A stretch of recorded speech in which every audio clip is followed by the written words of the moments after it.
Қайырлы күн, қайырлы кеш достар. Қалдарың қалай, денсаулықтарың жақсы ма? Бүгін біраз үзілістен кейін, демалыстан кейін шахмат сабағын түсіруді жалғастырайын деп шештім. Біраз ұмытып қалған боларсыздар. Бүгін тактикалық есептерді шығарамыз.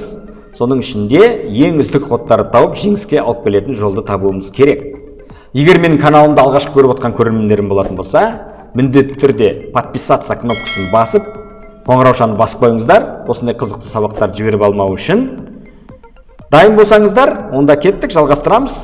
Біз кемінде бұл жерде мат қоюға болады, немесе бір фигура ұтып алу керек, немесе ең үздік ходпен кемінде бір пешка ұтып алуымыз керек. Жеңіске алып келетін жолды табуымыз керек. Бұл жерде ақтармен қалай жеңіске жетеміз? Мен бірден мына жерде көзге түсіп тұр, әрқашан шахмат ойнаған кезде мен қорғаусыз тұрған нәрселерді іздеймін. Мына ферзіміз шабуылда, сол себепті пешка қорғаусыз тұр. Егер мына мен пешканы жейтін болсам, қос соққы жасаймын, двойной удар. Олар оның үстіне ладья қосылады, ол атпен қорғағанмен бәрібір атын көмектесу мүмкін емес. Сол себептен ойланбай пешканы жейміз. Ладья қашты, шабуыл жасады. Енді біз бұл жерде ферзбен қашып атын жеп аламыз. Міне осылай 4 ұпай ұтып аламыз. Келесі тапсырмада қараймыз. Қарсыласымыз жеді. Так, не істейміз бұл жерде? Қараймыз. Ферзь ашық шабуылда тұр. Енді осы ферзді ұтып алудың жолын іздеу керек. Біздің атымыз келіп тұр, екі мынандай керемет шаққа, бірақ мына жерден қателесіп шақ беруге болмайды. Ферзь жеп қояды, бір жағынан ферзін құтқарады, бір жағынан біздің фигурамызды ұтып алады. Сол себептен мына жерде шақ береміз, ладья көмектесіп тұр. Сол себептен ферзін ұтып аламыз. Егер мына жерде король қашатын болса, ол кезде жай ғана тегін ұтып аламыз ферзді. Ал сол себептен компьютер дұрыс жасады, мен ары қарай ат үшін ферзді ұтып алдым.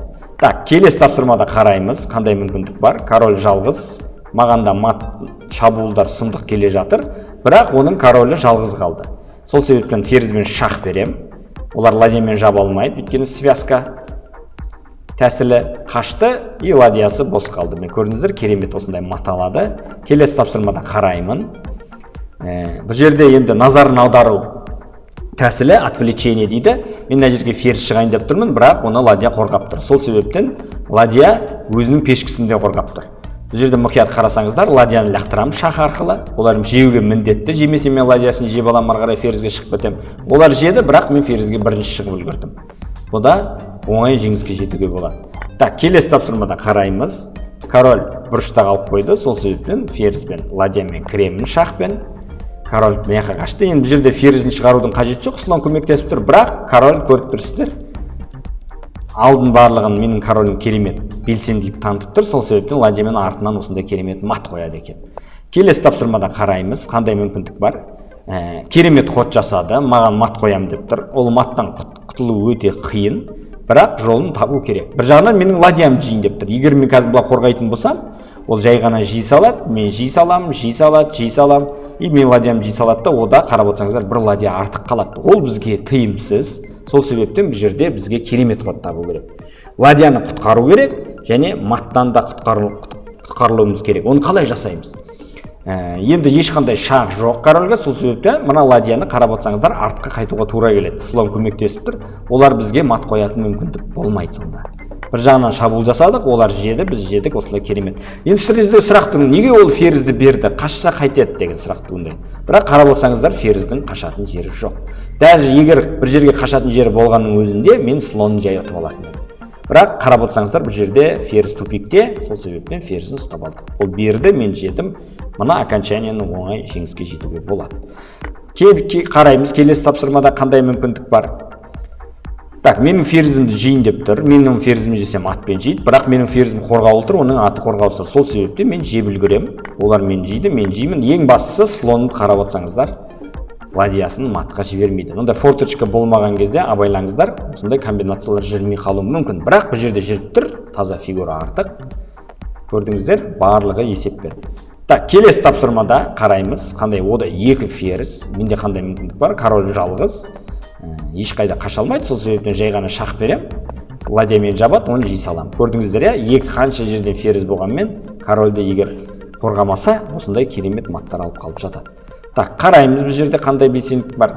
Король мен ладья бір жолдың бойында тұр, үшінші жолдың бойында. Сол себептен шах беретін болсам, бұны сквозной удар тәсілі дейді. Жай ғана шах беріп, ладьясын алып алады екен. Келесі тапсырмада қараймын. маттың мүмкіндігін іздеу керек. Король мынандай қиын жағдайда болған кезде осындай керемет мүмкіндіктерді іздеу керек. Бұл жерде не істеуге болады сұрақ туындайды. Қалай жеңіске жетуге болады? Так, бұл жерде қараймыз, қалай жеңіске жетуге болады.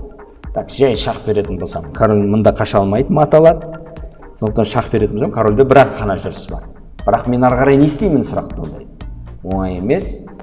Сол себептен бұл шақ бізге еш нәрсе алып келмейді екен. Егер мына жерде ладья тұрғанда, жай ғана шақ линейный мат қойып тастауға болады. Бұл жерде енді басқа жол іздеп көру керек. Қандай жол бар? Шақ бердім, король қашты, бірақ мен слон жеп алады екен. Көрдіңіздер, иә? Осы тәсіл ұнап тұр. Шақ бердім, король қашты, слон жеп алды. Міне осылай фигура ұтып алдық. Бірдей, бірақ корольдің жағдайы қиын, сол себептен бұл жерде оңай жеңіске жетуге болады. Так, келесі тапсырмада қараймыз. Қандай мүмкіндік бар? Так, мына жерден шақ берейін десем, ферзь қорғап тұр. Егер мен атын көзін құртатын болсам, ол кетеді, мен пешкісін жеп алады екен. Керемет, одан кейін айырбас, бүкіл обжорный рядтағы пешкілердің бәрін қырам. Ал егер жемесем, тоже маған вилка қояйын деп тұр, мындай керемет. Сол себептен жеуге тура келеді. Ары қарай шақ береміз, король қашады. Ары қарай жалпы бұл жерде еш нәрсе істемей-ақ былай жей беруге де болады. Мен жеуге тура келеді, өйткені мат болайын деп тұр, мен жеймін. И айырбас біз үшін тиімді, өйткені мен ладьям еще белсенді өте, көріп тұрсыздар. Бұны шахматта обжорный ряд дейді, өте тәтті жол, қатар. Мен осының бәрін қырып жей беруге болады. Так, келесі тапсырмада қараймыз, қандай мүмкіндік бар. Король қашты, нүктені босатты. Шақ беретін болсам, егер атпен осындай керемет вилкаға түседі, бір фигура қалтада деген сөзді білдіреді, ол өте жақсы. Так, қараймыз, келесі тапсырмада қандай мүмкіндік бар. Так, қарсыласымызда фигура артық. Бізге бір фигураны қалайда қайтару керек, оның қайтаратын жолы бар. Себебі слон қорғаусыз тұр, осыны пайдалануымыз керек. Оны қалай пайдаланамыз? Бірінші шақ береміз, король мында қашады. Сосын мына жақтан шақ беретін болсам, двойной удар болады. Бірақ король ішке жүрсе не істеймін деген сұрақ туындайды. Шақ берем, король қашады. Мына слонға ойнағаннан гөрі ары қарай көріп тұрсыздар, ладья кіреді екен. Солай арқылы ферзін ұстап алады екенбіз. Шақ, міне осындай керемет тәсіл бар. Так, ат кетіп қалды алысқа. Так, мына жерге келетін болсам, маған шақ беріп қайтадан белсенділік танытып алады. Мына жерден шақ беріп екінші пешкімді алып алады, пешкісін тоқтата алмаймын. Сол себептен бұл жерде бір тәсіл қолдану керек. Ол тәсіл шақ береміз пешкіні, и корольмен белсенділік танытамыз. Енді мынадан шақ арқылы шығады, ат ешқашан үлгере алмайды. Сол себептен ферзбен жеңіске жету оңай. Келесі тапсырмада қараймыз, қандай мүмкіндік бар. Так, маған связка қойып жатыр, бірақ оның да мен жеген кезде, ол да менің ферзім жесем, мен де ары қарай ферзін жеймін. Сонда ол менің жесе, мен ары қарай қарап отырсаңыздар, бір фигура артық қалады екен. Өте осындай связканы қойған кезде, егер сіздердің фигураларыңыз өзі шабуылға түсетін болса, ол өте қауіпті. Сол себептен бұл жерде олар связка жасаймын деп, қараңыздар, мынандай керемет қойып жасады, связка жасаймын деп өздері айлаға түсіп қалды. Мен жеймін, олар жейді, мен мына жақтан слонды жеп аламын. Бірақ сұрақ туындауы мүмкін. Ферзді жесе ше деп. Онда мен де жеймін. Енді слон қашса, мен ары қарай жеймін. Қарап отырсаңыздар, менде бір фигура артық болады. А егер ол атым жесе, менде оны слон жеймін. Қарап отырсаңыздар, менде екі слон, бір слонға қарсы. Екі ладья, бір фигура артық қалды. Міне осындай керемет тактикаға түсіп қалып жатады. Келесі тапсырмада қараймыз. Так, король ортада, король белсенділік танытып тұр. Мына ладья үстінен кесіп тұр. Сол себептен мына ладьямен шақ беретін болсам, мұны линейный мат дейді. Шақ, ладья жабады, жейм мат болады. Міне осындай тәсілдерді үйреніп алыңыздар. Келесі тапсырмада қараймыз. Ладьямен шақ беретін болсам, король мында қашады. Екінші атты кіргізетін болсам, король мында қашады. Сосын ладьямен артынан мат болады екен. Міне, көріп отырсыздар. Керемет шах и ладьямен осындай керемет мат. Міне осы үш ходты көрдім, соны жасадым. Сіздер де осындай терең есептеп үйреніңіздер. Так, бұл жерде қандай мүмкіндік бар? Менің пешкімді жеді. Егер жейтін болсам, вилкаға түсем, сол себепте мен оның атын жеп аламын бірінші. Так, қате дейді, асығып кеттім ба? Жесем, олар мен жейді, мен жеймін. Жай ғана шақ беру керек екен. Бұл жерде жертваның қажеті жоқ, өйткені окончание есептеу керек. Бұл жерде жай ғана жей саламыз. Качество дейді, ладья аттан әлде қайда күшті, сол себеппен жеңіске жету оңай. Так, келесі тапсырмада қараймыз, қандай мүмкіндік бар. Так, ат келді. Егер мен слонның көзін құртатын болсам, Иә, слонның жай ғана көзін құртамын, өйткені ладьясын жеуге тура келеді, өйткені ладьясын мен жеп қоямын. Көрдіңіздер, менің слоным ол подбойым дейді, олар жейін деп тұр, бірақ мен слонмен артқа қарай жеген кезде олардың аты да шабуылда болып қалады. Слонды жеп үлгеретін уақыты болмайды. Міне осындай керемет тактикалар кездеседі шахматта. Бұл жерде енді қараймыз, жай ғана жесем олар мені жейді, одан пайда жоқ. Маған қандай мүмкіндік бар басқа? Онда ладьясын жейді екенмін, көріп отырсыздар, мен шахпен жеймін, ары қарай ферзімді қайтарып аламын. Сонда бұл жерде бір ладья артық қалды. Керемет. Так, қараймыз, ақтармен қалай жеңіске жетуге болады екен. Так, маған ешқандай шах жоқ, бірақ король өте қауіпті тұр. Бірақ мен оған қалай шах беремін? Бір мынандай керемет шах беруге болады. Мұнда жүретін болса, онда бір ашық шахтарға түседі. Бір нәрсе ойлап табуға болады. Егер шах беретін болсам, былай жүретін болса шах беремін, бәрібір. Сондай, онда бере алмайды екенмін, шах берсем, былай жүрсе не істеймін? Онда пешкамен беремін. Не король ферзьмен былай беремін. Так, есептеу керек, өте терең задача. Шах. Былай жүреді деп айта алмаймын, өйткені өте қауіп кетседі. Оны бір нәрсе ойлап табуға болады. Егер былай жүрсе не істейміз? Сұрақ туындайды. Пешкамен шах беруге болады, жалпы оны жейді. Одан пайда бар ма маған? Пайда жоқ тоже. Так, шах берем, былай жүреді, шах берем. Король қайтадан былай барса қалып кетеді, былай баратын болса, онда ферзьбен былай мат. Дұрыс, атпен шах берем, жедім. Енді сұрақ туындауы мүмкін, давайте көрейік. Басқа қандай тәсіл? Егер корольмен былай жүрсе не болады? Соны қарастыру керек. Біріншіден, қандай мүмкіндік бар бізге бір арада жеңіске жетуге болады. Так, жай ғана шах берем, былай жүреді, шах берем, былай жүреді. Так, мат жоқ қой жерде. Атпен шах береді екен мен, былай жүреді.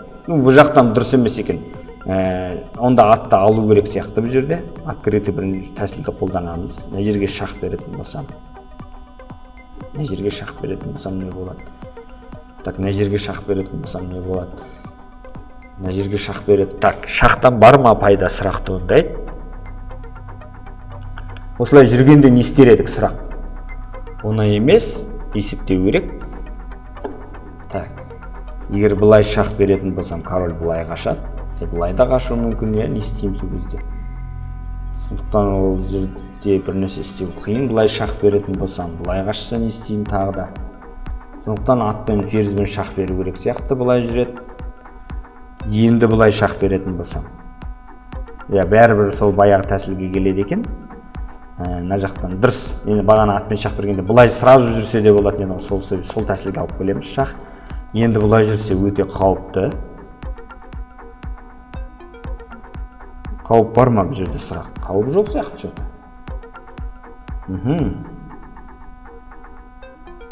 Қауіп жоқ сияқты ма?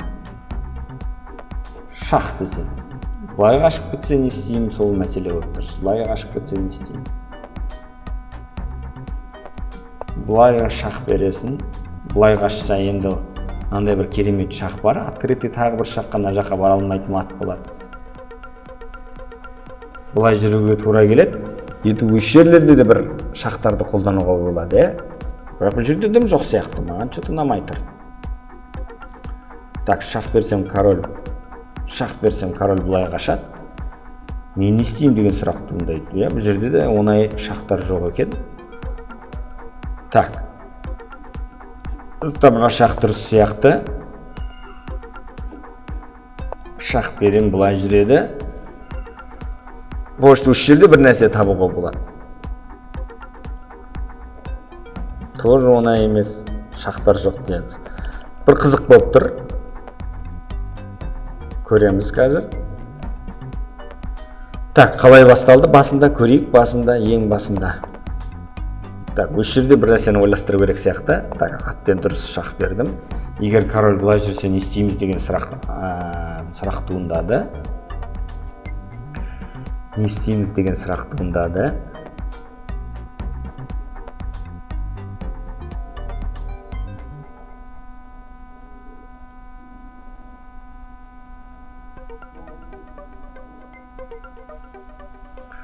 Открытый шақтан пайда болмай тұр. Өте бір қызық тапсырма. Шақ берсең былай жүреді, шақ берсең былай жүреді дедік, келістік. Өйткені қауіпке түсуі мүмкін. Онда шақ берсек, или былай шақ берсек, король былай жүреді. Онда жай ғана осындай керемет мат болады екен. Осындай мат бар. Басқа қалай онда? Былай шақ берген кезде мені осы маған ход ұнамай тұр. Открытый шақ бар, бірақ дым істей алмайды екенсің. Ол да бір қызық болып тұр.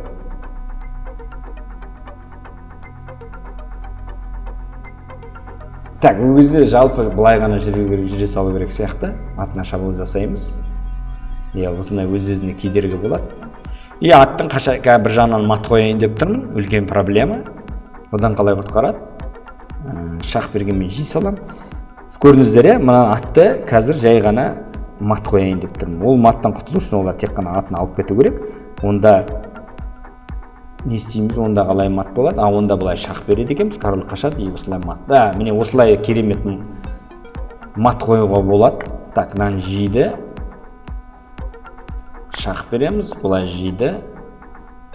Шақ береміз, былай қашады. Шақ береміз. Енді мат қойылмауы мүмкін, бірақ осындай керемет ферзін ұтып алуға болады екен. Ондай да бар екен. Жалпы түсінікті болды деп ойлаймын. Өте ауыр задача көрдіңіздер, бірақ осындай анализдерді жасап үйрену керек. Келесі тапсырмада қараймыз. Келесі тапсырмада қандай мүмкіндік бар? Мынаны жесем, шақ беретін болсам, олар жапса на проходе шақ болады. И слоннан айырылады екен. Дұрыс шақ береміз, жапты ферзбен. Бірақ оны мен вилкаға да түсірейін деп тұр, абайлау керек. Не істейміз? Жалпы жеуге болмайды дейді.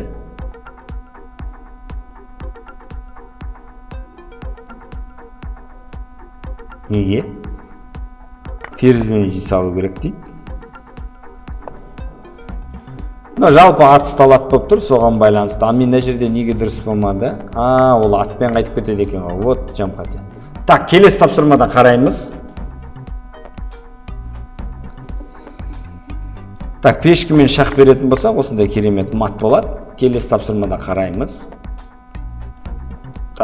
Қайтара аламыз ба? Қайтара алады екенбіз. Жертва береміз. Шақпен барлығын жеп, король қашқаннан кейін мына жақты жеп алады екенбіз. Міне осындай 3-5 керемет, жеңіске жетуге оңай.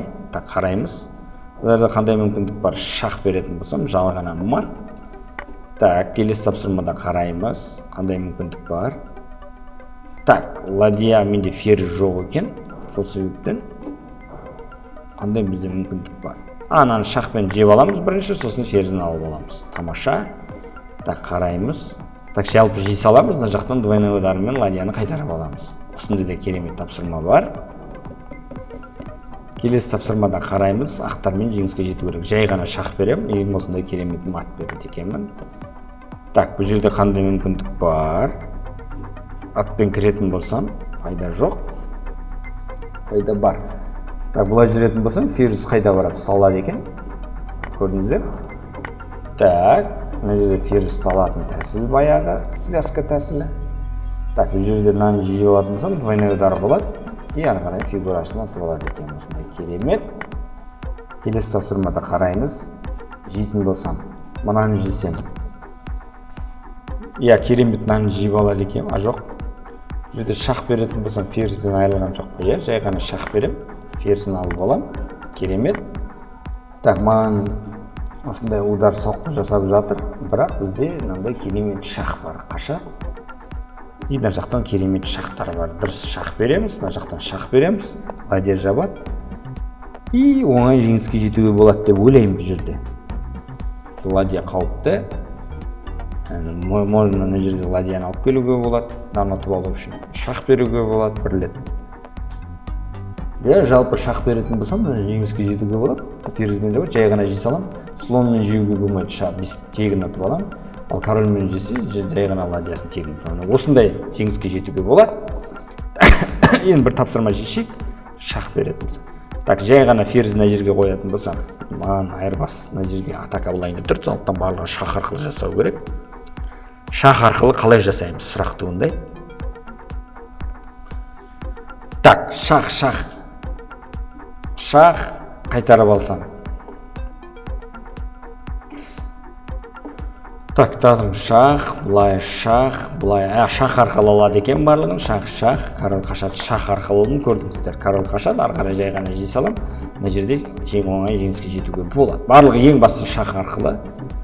Так, бұл жерде қандай мүмкіндік бар? Атын көзін құртсам, слон қорғаусыз қалады екен, көрдіңіздер. Жай ғана тактика. Бұл жерде енді двойной шах тәсілі, арқарай ферзбен мат қояды екен. Осындай керемет. Так, бұл жерде енді отвлечение дейді, на связка қойып қоямыз, сосын арқарай ферзге шығып аламыз. Осындай керемет тактикалар көп шахматта кездесетін. Шахпен жеп алсам не істейді? Сұрақ. Енді соған кеп тұр, басқа амал жоқ, жеу керек. Король қашты. И осы жерде маған керемет ход табу керек. Ол қандай керемет ход? Так, мынаны жеп алсам жалпы. Олар не істейді маған? Мынандай бір ходы бар, ерекше. Жей салады екенмін, иә? Так, жеу керек. Қорқатын түгі де жоқ. Мынандай жүре алмайды. Жалпы жеп қоя салам барлығын. Ал мен екпеш күтіп алдым. Еще позициям өте керемет. Ана жерде слон көзін құртып алам. Пешкілерім кетеді дегендей. Так, соңғы бір есеп шығарайық осы. Так, қалай мат қоя? Мынау керемет шах беріп, ферзбен осындай керемет мат қойға алады. Так, достар, ұнаса міндетті түрде лайк басуды ұмытпаңыздар. Каналымызға жазылып, бізбен бірге болыңыздар. Қоңыраушаны басып қойыңыздар. Осындай қызықты сабақтарда кездескенше сау саламатта болайық.